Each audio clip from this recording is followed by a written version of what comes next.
Were you recently convinced of Peter Dimond's argumentation for sedevacantism, and now you've embraced his understanding of sedevacantism, and you're asking yourself, well, where should I go to confession, and where should I go to communion?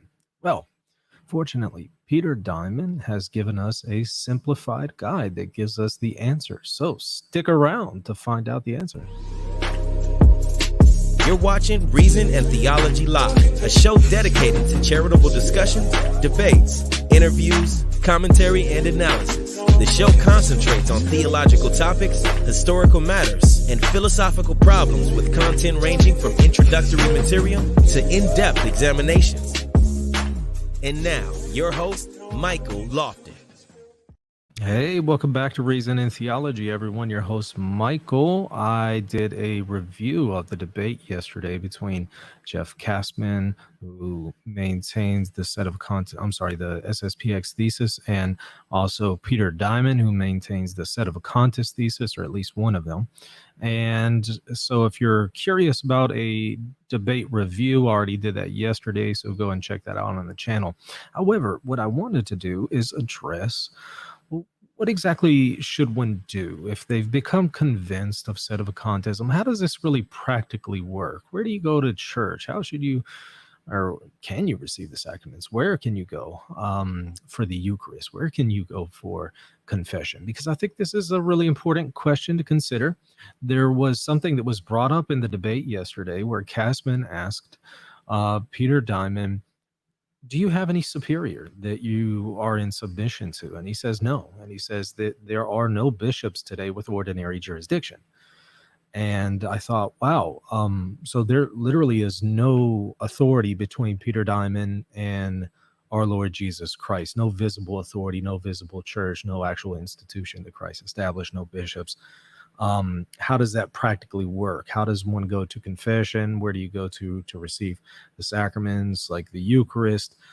Fortunately, however, he has given us a simplified guide on what to do when you've embraced his understanding of sedevacantism. So we're going to review that. But somebody did ask me, well, define ordinary jurisdiction. Whenever he says that there are no bishops today with ordinary jurisdiction, what does he mean? Well, he's talking about those who legitimately exercise authority in the church today, specifically bishops. Let me give you a working definition that I found to be helpful. It's from Hardin's Modern Catholic Dictionary.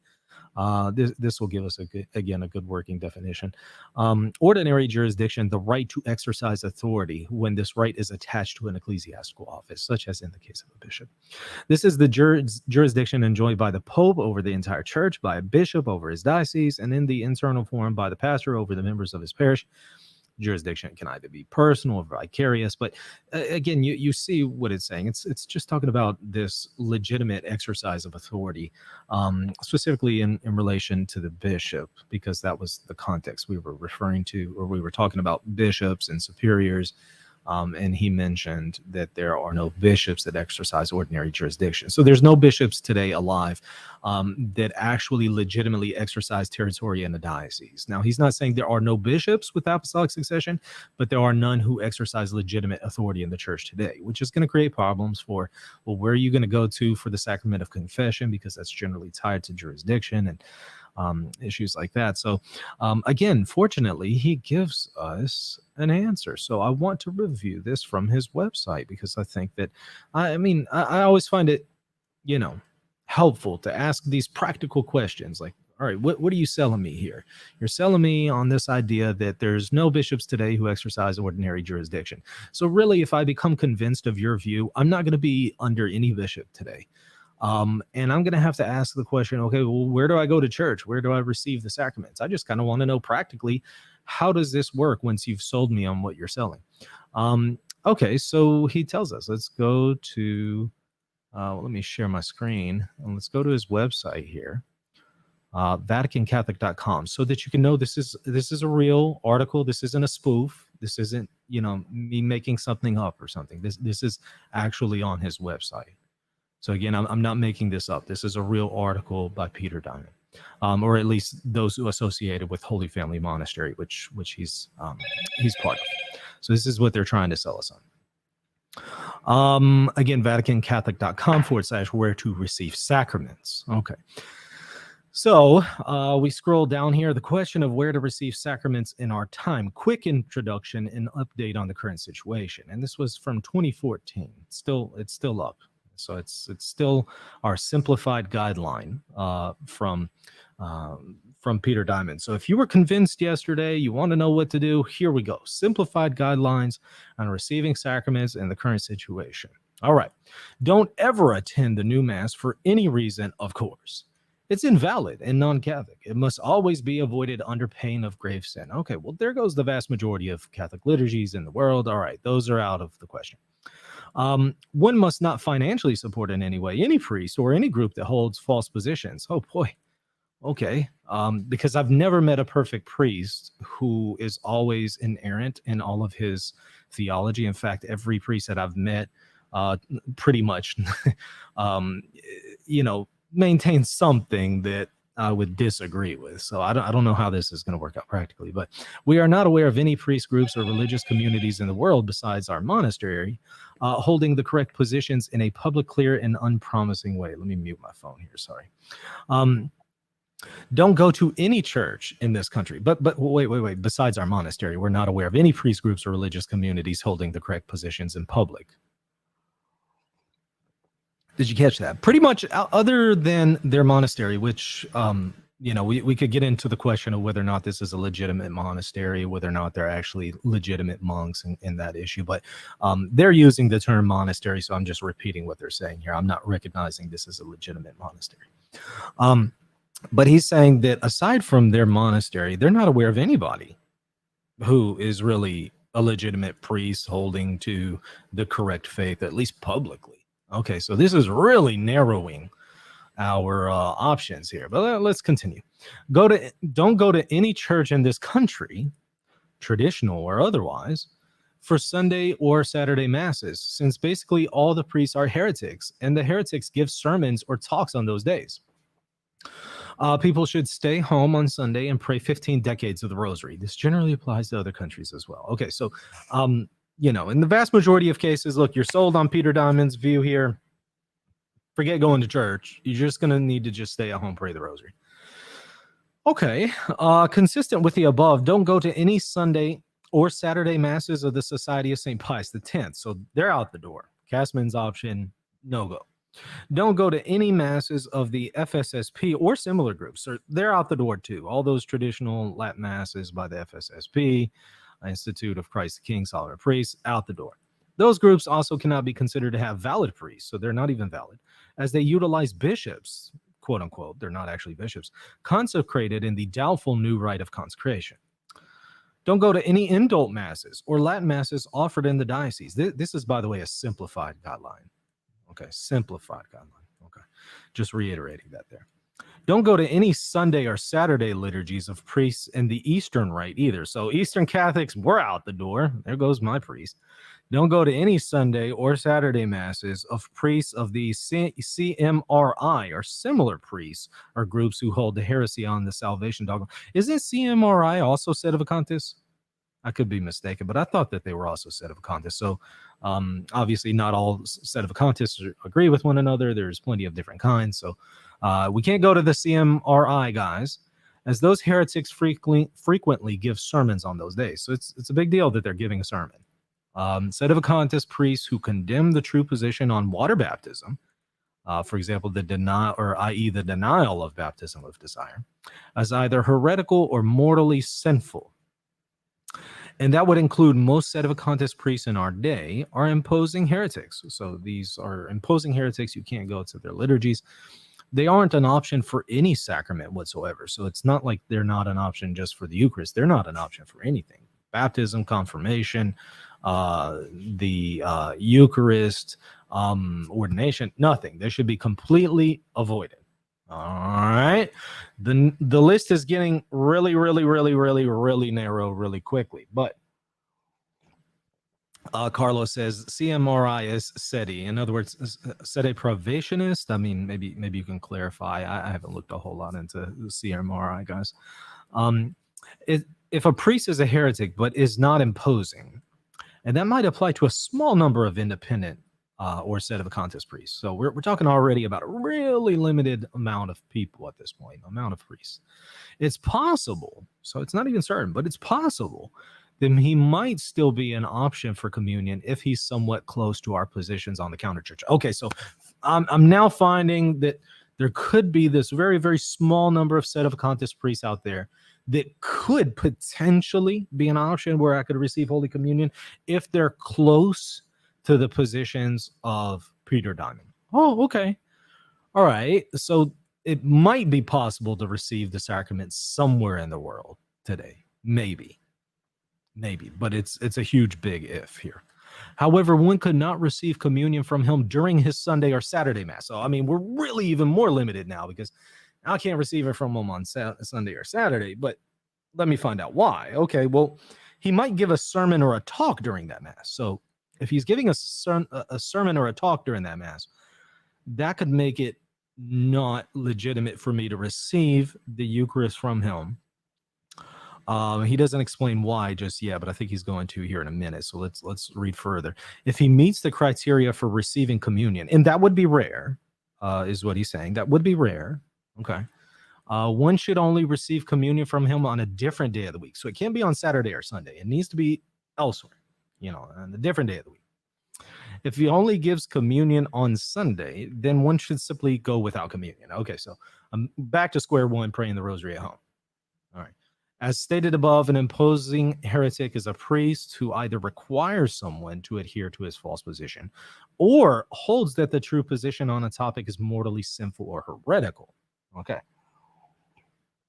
In the rare cases just described, again, he emphasizes rare cases. In the rare case just described, in which a priest might meet the criteria to be an option for communion, but only on a day which he does not give a sermon, to find out if he's an imposing heretic, you can call him up and tell him what your positions are. For example, that you're a sedevacantist and you reject baptism of desire. And you see how he reacts This kind of discussion would be necessary when considering a priest in the rare situation just described for communion.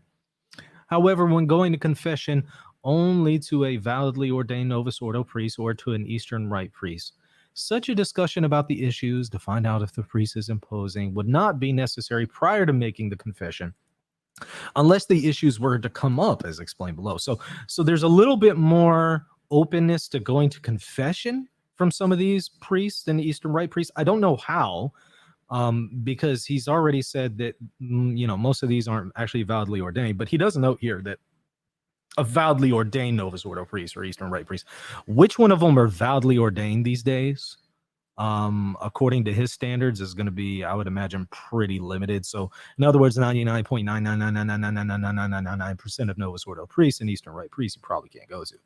But in the rare case that you find this 1 out of a billion, well, actually, there's probably 500,000 priests in the world. Am I off on my numbers there? But maybe you find like 2 out of 500,000 priests in the world. Like those 2 priests, you can maybe go to them as long as the issue of their heretical positions doesn't come up in the confessional. But I guess if it comes up in the confessional, it's a no-go. You can't get absolution. I don't know. He doesn't really clarify that. He says as explained above, but I don't really see that. But maybe I missed it. Okay, so he says, don't receive communion from or be present at the mass of any priest who accepts anti-Pope John Paul II as a saint. That essentially means that almost all priests who accept anti-Pope Francis should not be approached for communion. I don't know. These days, there's a whole lot of, I think, priests who probably don't accept John Paul II as a saint, unfortunately. But maybe I'm off base there. Maybe it is kind of a minority. It's possible that there might be very rare exceptions to this principle. For example, non-imposing independent priests who reject much of the counterchurch and the canonization of John Paul II, but still absurdly accept anti-Pope Francis. Yeah, that's going to be a pretty small group of priests out there. I agree with him. That would be very rare to find such an animal. That's an interesting priest there.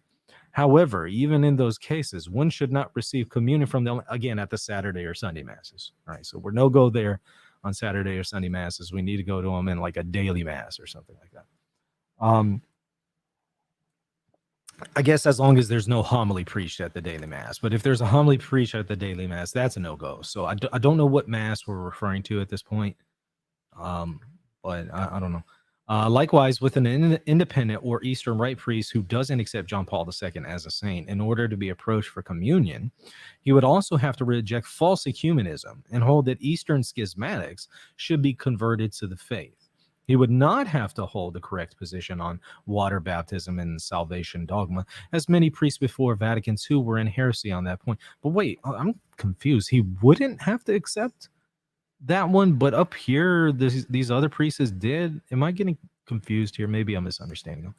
But he could not impose his false position on true Catholics or consider the true position heretical or mortally sinful. Just a reminder, this is a simplified guideline.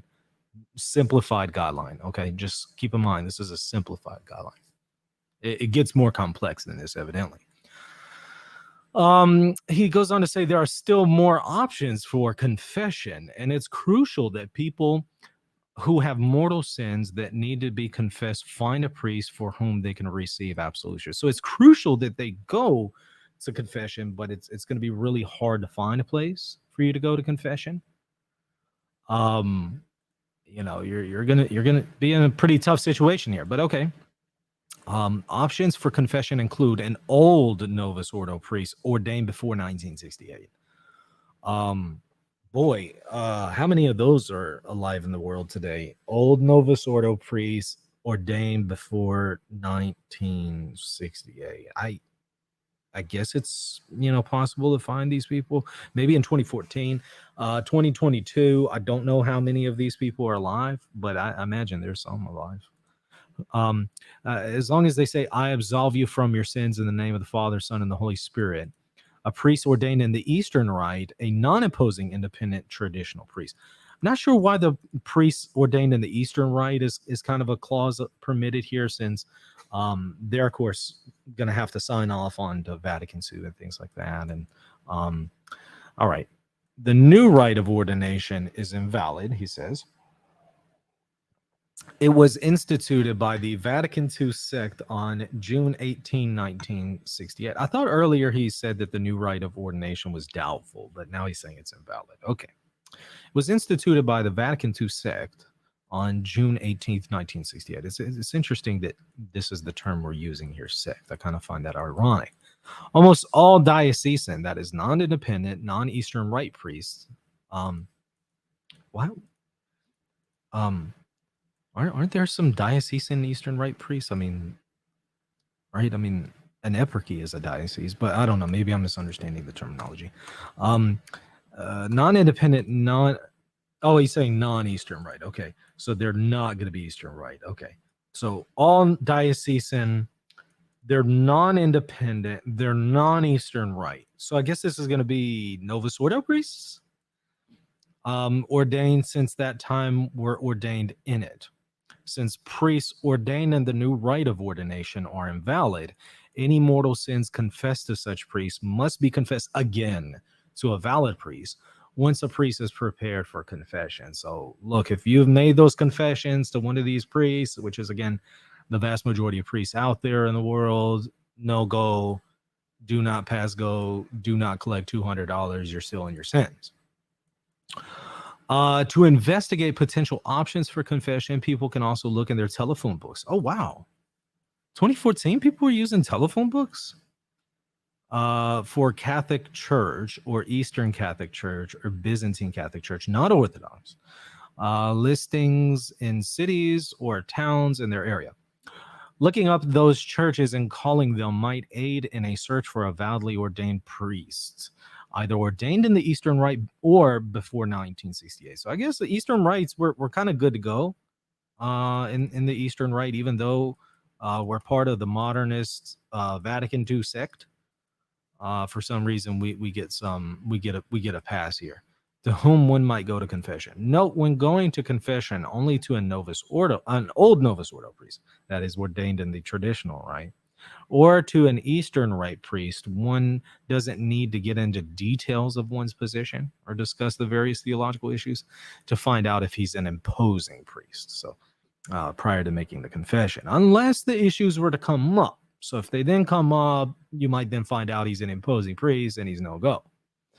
At some point, however, one should send him or give him the information from our website. So, from their Most Holy Family Monastery website or material. For example, a DVD. They could give them a DVD covering the true positions people need to take and what has happened. I don't know why they're supposed to give them the DVD, but evidently at some point you do need to give them a DVD or a pamphlet or point, them to an article or something. I don't know. There is, of course, no obligation to attend Sunday Mass when there isn't a fully Catholic option in one's area. So again, stay home, pray your rosary. Does that sound familiar, by the way, to y'all? Therefore, there is no obligation to attend Sunday Mass in our day because basically all the priests are heretics. Okay. People should pray the 15 decades of the rosary, not the 20 decades, the 15. 20 thing is, John Paul II kind of stuff. We also encourage true Catholics who are presumably in the state of grace to make spiritual communions, which is certainly an innovation, by the way, the concept of spiritual communion. We'll talk about innovations. That concept is certainly one. I'm not saying spiritual communions are bad, but I'm just saying I find it ironic if we're trying to maintain tradition, but then we're talking about novelties like spiritual communions. Although these guidelines should answer most questions on this matter, people have further questions, they can call them, and then someone can help them. Okay. So there are some additional theological considerations. Again, this is a simplified guideline. So some additional theological considerations. So to put it simply, all right, so we're now putting it simply. There are more options for confession, although they are also becoming harder to find. Okay, so it's kind of a plot twist. I mean, they're more widely available in 2014, but they're getting, becoming less available, but few options for receiving communion. So it's a little bit easier to go to confession. It's a lot harder to get the Eucharist. People should stay home on Sundays and pray 15 decades of the Rosary. If people are holding and practicing the true Catholic faith without compromise, working to spread it, fulfilling their state in life, etc., and having successfully confessed all grave sins, I don't know how they're going to successfully confess all these, because it's going to be really hard for them to still find somebody, but somehow they're going to have to successfully, accomplish this. They might have to fly to a different country or something, but, if there were any, he puts, right? So, and have successfully confessed all grave sins, if there were any, committed in their life after baptism to a validly ordained priest, they can feel confident that they're in a state of grace. So you can now feel confident. You're home praying your 15 decade rosary, you're working to spread the gospel, and you've been able to find that rare priest who can absolve you. Now you can feel confident that you're in a state of grace, even though you may not have anywhere to receive Holy Communion. Okay. The reason there is more latitude in approaching someone for confession than communion is twofold. Number one, making a confession or receiving absolution doesn't entail showing up at the heretic's mass or liturgy. And two, for most people, and obviously for those who may have grave sins to confess, there's a greater necessity to receive absolution. Well, that's a legitimate point, right? I mean, there's a greater necessity to confess one's grave sins than there is to receive Holy Eucharist. So, I mean, he's got a point there. Hence, a priest who is not an option for communion could still be an option for confession if he's validly ordained, uses the proper form, and does not impose his false views upon you. But we've seen how narrow that category really is. So I don't know who that is, but you might have to fly to another country to find them. By the way, what radical schismatics and no jurisdiction schismatics don't understand about God in this matter is that the issue of where it's permissible to receive sacraments and in this unprecedented crisis and apostasy is not one governed by dogmatic decrees. It's not a dogmatic issue. It is rather an issue that involves making prudential decisions and judgments about the current situation and applying Catholic principles to this crisis. All Catholic principles that, of course, is going to be based on their interpretation and their opinion, by the way. Moreover, when dealing with matters of ecclesiastical law and how to act in a crisis, the principle that necessity makes licit that which is illicit, as long as the faith is not denied, is important to understand and keep in mind. Sounds kind of familiar here. Sounds a little like the Protestant thesis, but okay. It's why people could receive sacraments from priests they normally would not approach if they had other options. However, at this point, the Vatican II sect is so notorious, the independent priests are so schismatic, and the Sedevacantist priests, for the most part, are so openly heretical on the salvation issue that we believe that is Most Holy Family Monastery. I don't know how many people in it, but I understand it's a very small group of people. Maybe, I don't know the number, but maybe they could tell us that we believe the above guidelines, with many fewer options for communion, are the correct ones. So that's their belief. That's kind of where they're at. He does add a section here, one last section. Staying at home on Sunday should not diminish one's zeal or hamper one's practice for the faith at all. He goes on to say, the fact that, at least in this country, and generally speaking, other countries, people should be staying home on Sunday should not in any way diminish their zeal for practicing the Catholic faith. Well, that's encouraging to hear. It should not lessen people's enthusiasm for praying. I mean, I could see how somebody might become less enthusiastic by embracing this, so it's legitimate for him to say this. Living the life of grace each day, saving their soul. I don't know how they're going to save their soul if they can't really go to confession in the vast majority of places, and that of others, evangelizing and spreading the faith, growing in their relationship with God. So they don't need to be reduced in their evangelization and spreading of the faith.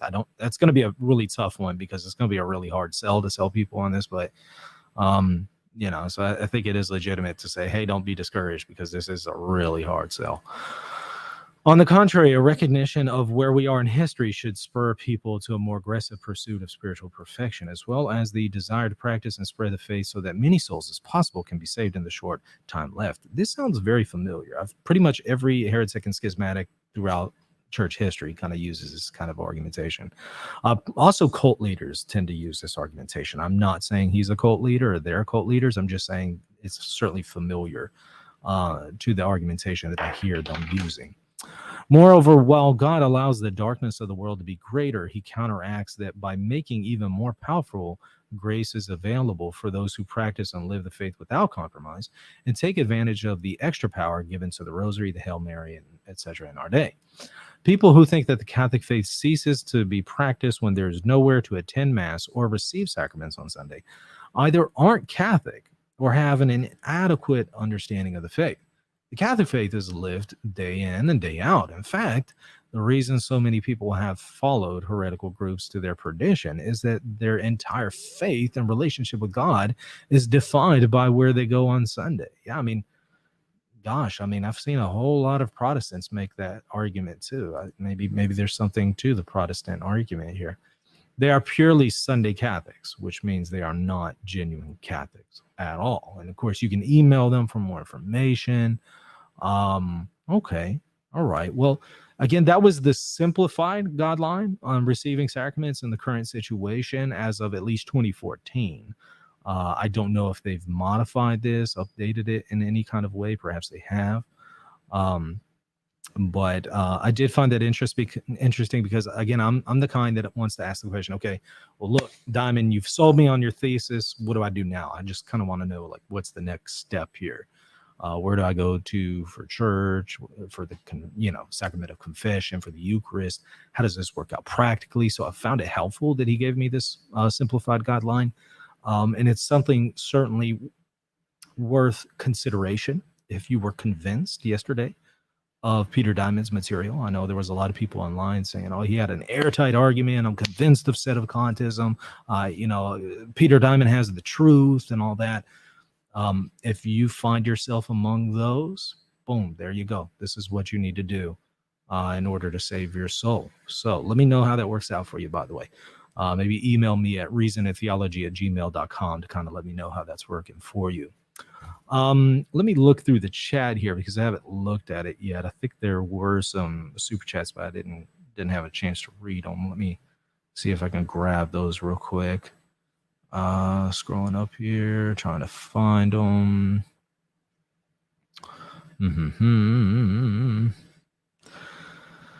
Okay. So if you have time to address Dimond's use of the encyclical, yeah, right. Ex apostolatus officio. Absurdly, YouTube makes me censor the first word. Is that right? Why would it make you? That's weird. Um, yeah, seems like I've already done videos on these things, but maybe I can do a recent one. I know I've done videos on Bellarmine's view of heresy and manifest heretics and deposing a pope and some of these magisterial documents, but maybe I can do a more updated one. Um, let's see. I think there was another one here. Let me grab it. Yeah, so sorry for the off-topic question, but where can we find magisterial sources that give clear definitions of material, formal, occult, notorious heresy? Yeah, look, really good place that gives you a breakdown of these definitions was that book, True or False Pope, by John Salza and Robert Sisko. That's a really good place to go to. Now, as far as the magisterium giving them, you're not going to find like the magisterium saying, okay, here's the definition of this or that. Some of these things could be used a little differently depending on who was using the term and at what period in time. So you're going to kind of have to look at each author to see how they're using the term material heresy, because sometimes they use the term differently than the way we tend to use it today. Occult, notorious, things like that. Again, you kind of have to look at how are they defining the terms, because they're not always consistent across the board. Some people use terms a little bit differently than others. But again, if you want some good working definitions, go to the True or False Pope. I think I've also done some a video on this very topic, but it was probably 2 years ago, so probably need to do an updated one. All of this stuff I've dealt with in detail, but it's just like, you know, some of this is kind of old content. So if you're new to the channel, you may not have seen it. But let's see, were there any others that sent a super chat? Here we go. Vinny asks, so basically we can't receive unless it's a full moon between 6 to 7 p.m. on Tuesday evenings. It's high tide and the mass is said in preconciliar Aramaic. I think that would actually probably be more common than the scenarios that Most Holy Family Monastery is outlining. Like, I think that you could probably find a full moon between 6 to 7 on a Tuesday evening with high tide and find an Aramaic mass that is preconciliar in its form.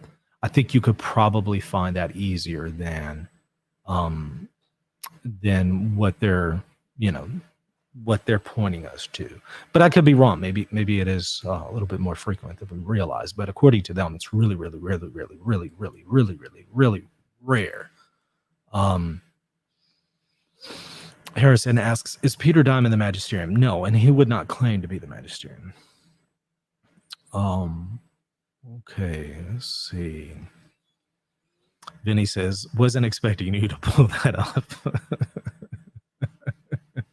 Well, I saw a member, channel member comment, so I tried to grab it. Let's see here. Looking to see if there is anything else. Michael Lofton is so innocent. Innocent how? In what regard? What are we referring to here? Okay, so Matthew asks, if you need to be validly baptized and not a heretic in order to validly baptize another person, how is anyone supposed to be validly baptized at all? If you need to be validly baptized and not a heretic in order to validly baptize another person, well, that sounds like almost like a form of Donatism, but I don't know exactly if that would be Peter Dimond's position, but maybe that's close to it. Maybe it isn't. I don't know. It's a little hard to discern from that article, even though it's a simplified guideline. But maybe it's just me who's misunderstanding.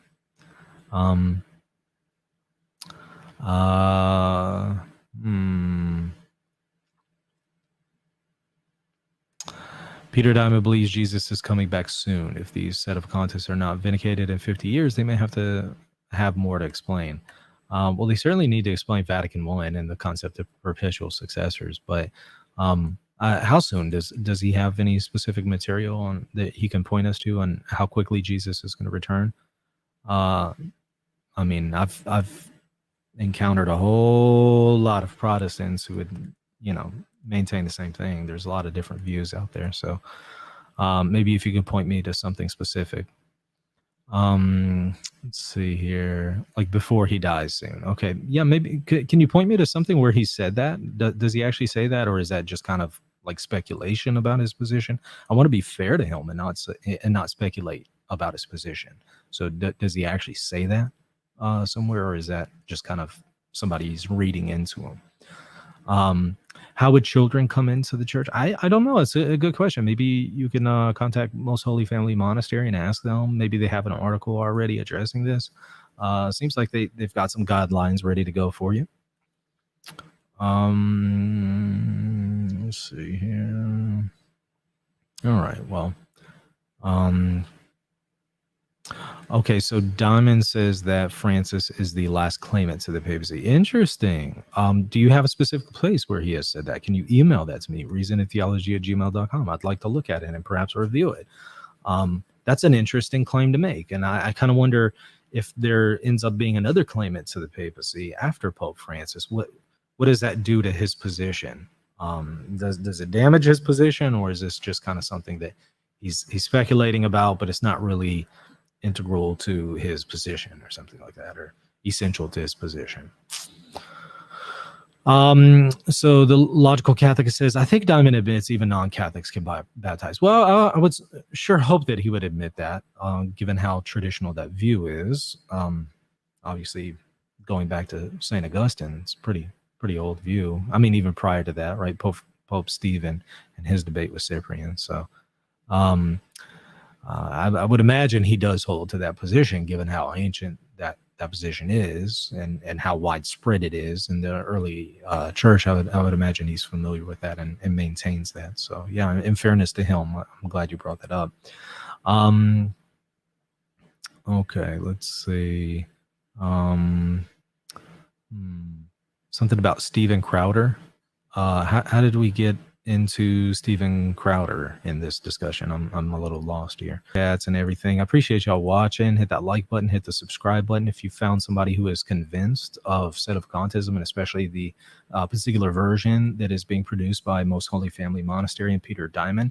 If you found somebody who is convinced, maybe share this video with them so that they can know where to go to church and where they can receive the sacraments from. Help them out. I mean, just kind of give them a helping hand.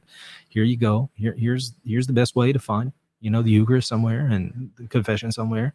And I hope this simplified, guideline helps you out. I mean, it's an act of charity to give that to them. So please send that to them, because I think that will help them in many ways, maybe in some ways they don't realize. So, all right. I appreciate y'all watching. See y'all later. God bless. Oh, wait, before you go, I would really appreciate it if you would consider supporting this channel. This is my primary means to provide for my family, and it also helps me to produce content like this video. If you would like to support me, become a patron by visiting patreon.com/reasonandtheology. You'll also get access to extra exclusive content when you become a patron. Lastly, hit that like button and the subscribe button, and be sure to leave a comment down below. God bless.